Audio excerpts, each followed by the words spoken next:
வணக்கம் நண்பர்களே, welcome back to அம்மா மகள் சேனல். இன்றைக்கி நாம் கார்த்திகை பொரி எப்படி செய்யலான்றதான் பார்க்க போகிறோம். இந்த பொரி வந்துட்டு பொரிக்கடையிலையும் கிடைக்கும், அப்படி இல்லாட்டினா டிபார்ட்மெண்டல் ஸ்டோர்லேயும் நம்மளுக்கு இந்த பொரி கிடைக்கும். இது வந்து அவல் பொரின்னு சொல்லுவாங்க, இல்லாட்டினா வந்து நெல் பொரி அப்படின்ற மாதிரி சொல்லுவாங்க.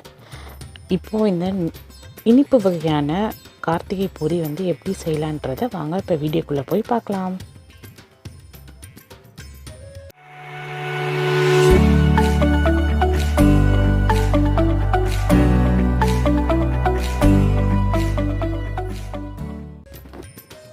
கார்த்திகை பொரிக்கு செய்கிறதுக்கான தேவையான பொருட்கள் இப்போ நம்ம பார்க்கலாம். இப்போ வந்து 250 ml கப்பில் 4 கப் அளவுக்கு நான் வந்து கார்த்திகை பொரி வந்து எடுத்திருக்கேன். இப்போ இந்த கார்த்திகை பொரி இல்லாட்டினாலும் பிரச்சனை இல்லை, நீங்கள் அவல் வந்து எடுத்துகிட்டு அதை பொரித்து நீங்கள் அதை கூட நீங்கள் வந்து கார்த்திகை பொரி செய்யலாம். இப்போ அதே கப் அளவுக்கு வந்துட்டு நான் வந்து ஆர்கானிக் வெல்லம் அது வந்துட்டு 1.5 கப் அளவுக்கு எடுத்திருக்கேன்.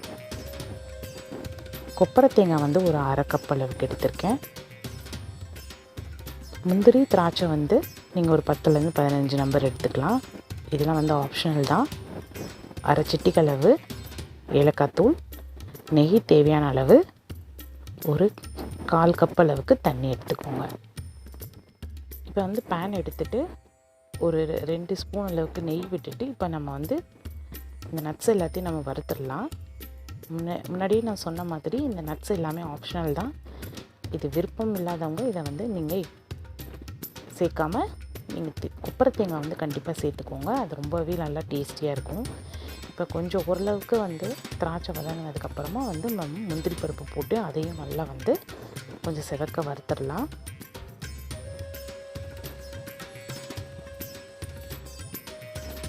இந்த நட்ஸ்லாம் ஆட் பண்ணுறப்போ கொஞ்சம் நல்லா ஹெல்த்தியாகவும் அதே டைமில் வந்து நல்லா க்ரன்ச்சியாகவும் இருக்கும், அதுக்காக தான் இந்த நட்ஸ்லாம் ஆட் பண்ணுறது.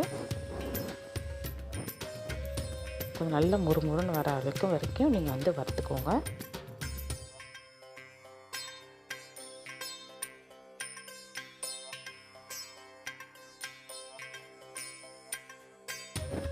இப்போ அதே நெய்யில் வந்துட்டு நம்ம கொப்பரை தேங்காய் சேர்த்துக்கலாம்.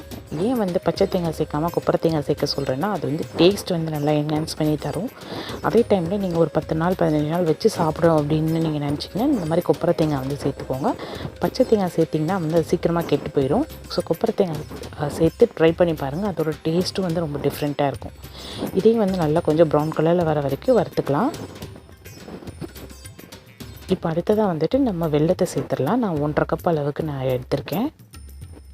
அதில் 1/4 கப் அளவுக்கு மட்டும் நம்ம கொஞ்சமாக தண்ணி சேர்த்துக்கலாம். இந்த பாகு வந்து நல்லா வந்து உருக வைக்கணும், அது உருகிற வரைக்கும் நம்ம வெயிட் பண்ணலாம்.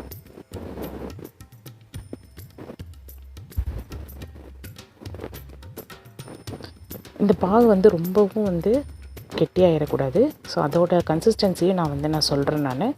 இது எல்லாம் வந்து நல்லா கரையட்டும். இப்போ பாருங்கள், பாகு வந்து நல்லா வந்து கரைஞ்சிருச்சு. இது ஆர்கானிக், இதனால வந்து நான் அப்படியே போடுறேன். நீங்கள் நார்மல் வெல்லம் எடுத்திங்கன்னா அதை வந்து வடிகட்டிடுங்க, அப்போ தான் வந்து அந்த கல் மண் தூசி இல்லாமல் இருக்கும். ஸோ இந்த கன்சிஸ்டன்சி செக் பண்ணுறதுக்கு வந்து என்னென்னா, ஒரு கிண்ணத்தில் வந்து தண்ணி எடுத்துகிட்டு இப்போ அதில் 1-2 ட்ராப்ஸ் விடுங்க. நல்லா அந்த மாதிரி உருண்டையாக பால் மாதிரி வரணும். இதுதான் கரெக்டான கன்சிஸ்டன்சி இந்த பாகுக்கு. ஸோ இப்போ வந்து இது ரெடி ஆகிடுச்சு. இப்போ வந்துட்டு நம்ம ஒரு 1/4 டீஸ்பூன் அளவுக்கு நம்ம ஏலக்காய் தூள் சேர்த்துக்கலாம். அதுக்கப்புறமா நெய். இந்த நெய் சேர்க்குறப்போ நல்லா வந்து அந்த பொரி வந்து மணமாக இருக்கும், அதோட டேஸ்டியாகவும் இருக்கும். இதையும் சேர்த்து நல்லா மிக்ஸ் பண்ணிவிட்டு நீங்கள் அடுப்பை ஆஃப் பண்ணிடலாம். ரொம்ப ஈஸி தாங்க இந்த கார்த்திகை பொரி பண்ணுறது. இது நார்மல் பொரியிலையும் நீங்கள் வந்து இதை செய்யலாம். கண்டிப்பாக வந்து இது வந்து கடைகளில் கிடைக்கும். இப்போ வந்து நம்ம மிக்ஸ் பண்ணிடலாம். ஸோ ஃபஸ்ட்டு வந்து நம்ம வறுத்து வச்சுருந்த நட்ஸ் எல்லாத்தையும் சேர்த்துடலாம். அடுத்ததாக வந்து வறுத்து வச்சு கொப்பரை தேங்காய். இந்த 4 கப்புக்கான மெஷர்மெண்ட்டு நான் வந்து கரெக்டாக தான் நான் சொல்லியிருக்கேன், அதனால் நீங்கள் வந்து எல்லாத்தையும் சேர்த்து நல்லா வந்து மிக்ஸ் பண்ணிடுங்க. பொரியில் எல்லாத்துலேயும் வந்துட்டு இந்த பாகு வந்து சேரணும். கொஞ்சம் சூடாக இருக்கிறப்பே வந்து அதை சேர்த்து நல்லா மிக்ஸ் பண்ணி வச்சுருங்க. அப்போ தான் வந்து அந்த பொரி வந்து முறுமுறுன்னு இருக்கும், இல்லைன்னா பதத்து போயிடும். பாருங்கள், சூப்பரான வந்து கார்த்திகை பொரி வந்து ரெடி ஆகிடுச்சு. நீங்களும் உங்கள் வீட்டில் ட்ரை பண்ணி பார்த்துட்டு எப்படி இருக்குன்றத ஃபீட்பேக் வந்து சொல்லுங்கள். இந்த வீடியோ பிடிச்சிருந்துச்சுன்னா கண்டிப்பாக வந்து லைக் பண்ணுங்கள், ஷேர் பண்ணுங்கள், கமெண்ட் பண்ணுங்கள். மறக்காமல் சப்ஸ்கிரைப் பண்ணிடுங்க.